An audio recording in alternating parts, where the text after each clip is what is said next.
Okay guys, it's Tuesday and I am on page 167.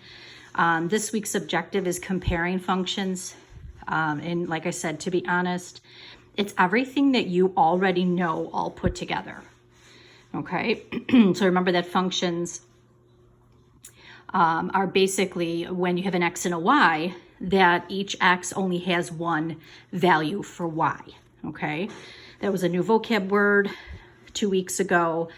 But the concept, these concepts here you already know. So let's take a look at this first example. It says Josh and Maggie buy MP3 files from a different music service.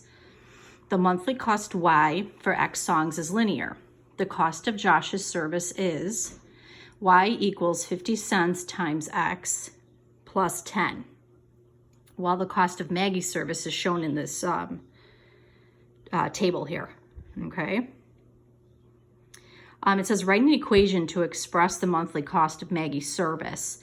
So again, they're going through and they're using that equation, y equals mx plus b, while m is slope, so they're finding slope.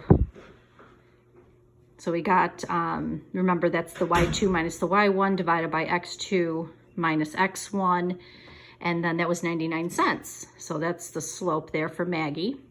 And then they're just gonna go ahead and put that into that slope-intercept form. So you can see here what they're doing is they put the 99 cents in for the slope, and then they just took an x and a y. Okay, so they use this one, 5 and 4.95. And then they solved for b, which is 0. So I did the work here. Okay, so remember you would subtract 4.95 from both sides to solve for b. So basically, her equation is down here. She has no b. There's no y-intercept. So you look here at Josh's, there is a b. There is a y-intercept. It's $10, okay? So he charges a flat rate of $10. Maggie does not, but it's 99 cents per every song, while Josh is 50 cents per song. Okay, so it said, which service is cheaper when you download 30? So if you take a look at Josh, I put the 30 in for the X. Okay, so that was $25 total. I put the 30 in for the X in Maggie's equation, and it was $29.07 or 70 cents. So obviously, Josh, if you bought 30 songs, would be cheaper. Okay. Obviously, if you buy one song, Josh is going to be more expensive. But in the long run, if you're buying a lot of songs, Josh's service is cheaper. Okay, so if you turn to the next page here, this one says, Quentin is choosing between buying books at the bookstore or buying online versions of the books for his tablet. The cost, Y, that's total cost, Y, of ordering the books online is Y equals $6.95 X plus $1.50. That's online. They gave us the equation. So we have the constant or the slope of $6.95. We have a y-intercept or a flat fee of $1.50. Okay, so I just kind of set that information to the side. It says the cost of buying the books at the bookstore is in the table. So here we go. We already know that if x equals 1, that's the constant. So it's $7.50, which is the slope, but I just proved it anyway. So I took 2, 15, and 1, and 7.50, subtracted them, and then divided, and I still got $7.50. Okay, I put that into y equals mx plus b, and I solved for b, so b was 0. So now I know that this equation looks like this. So if you buy books at the bookstore, here's your equation. There's no y-intercept. There's no flat rate like there was $1.50 for the online. So it says, if Quentin buys 6 books, which one's a better bargain?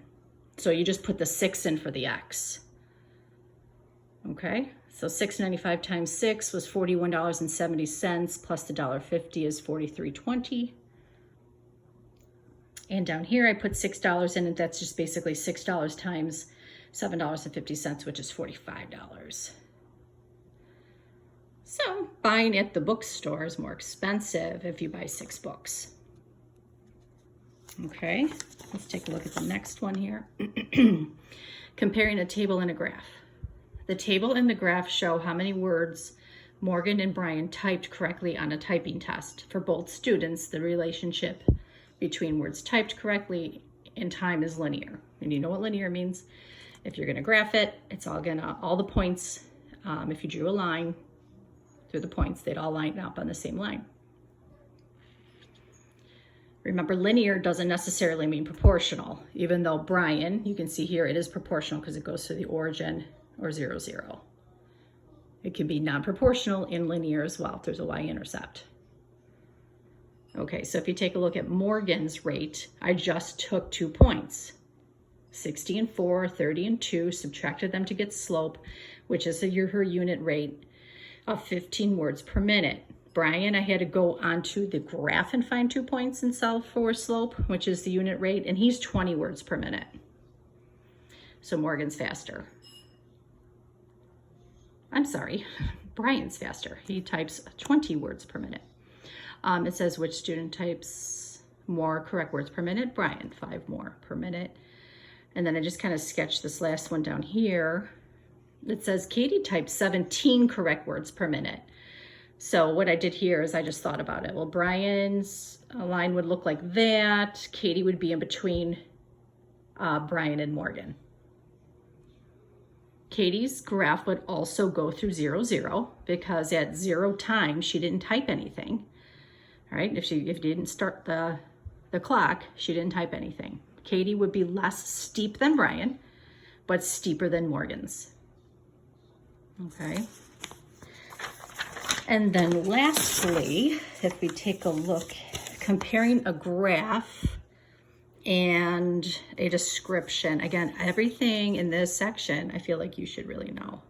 Jamal wants to buy a new game system that costs $200. He does not have enough money to buy it today. So he compares layaway plans. Okay, so store A is here. That was the dotted line that was given. I drew store B after I figured out slope and all that, okay? Store B requires an initial payment of $60 and a weekly payment of and a weekly payment of $20 until the balance is paid in full. Write an equation in slope-intercept form for store A, which was here. So again, I just took 2 points, got the slope. You can tell by the line it's negative slope. If you didn't get a negative, then you did something wrong when you subtracted or when you divided, okay? 40 divided by -4 is -10. So that's my slope. Y equals -10x plus 100. You could tell right here, that's where we started. That's the y-intercept. He started with a balance of 100. Well, in store B, he's starting with a balance of 140 because it costs 200. You have to put $60 down. So I just subtracted 200 from 60, or 60 from 200 to get 140. And then I got a negative slope of 20 because of this. I didn't have to do any math for that. That's the unit rate. It says $20 each week. So -20, you have to pay -20 times X. So then what I did is, because they wanted me to graph it, so it says, I just took 2 points. I just took 2. I put 2 in for X and solved it and got 100. So there was my first dot, 2, 100.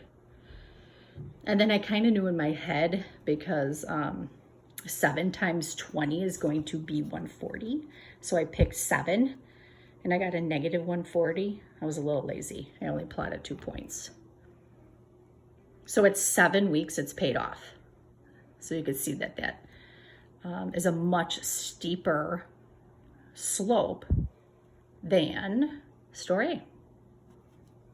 Okay. How can you use the graphs to tell which plan requires the greater weekly payment? You look at the slope or the rate of change. Well, yeah, we just basically saw that when I looked at it here. Store B is much steeper, so it's going faster. You're going to pay it off quicker. Is a larger weekly payment. Okay, and you can see after 7 weeks, Store B is completely paid, while it takes 10 weeks to pay off Store A. Okay. All right, so you guys are going to do the next page, and I will talk to you soon. Have a good Tuesday.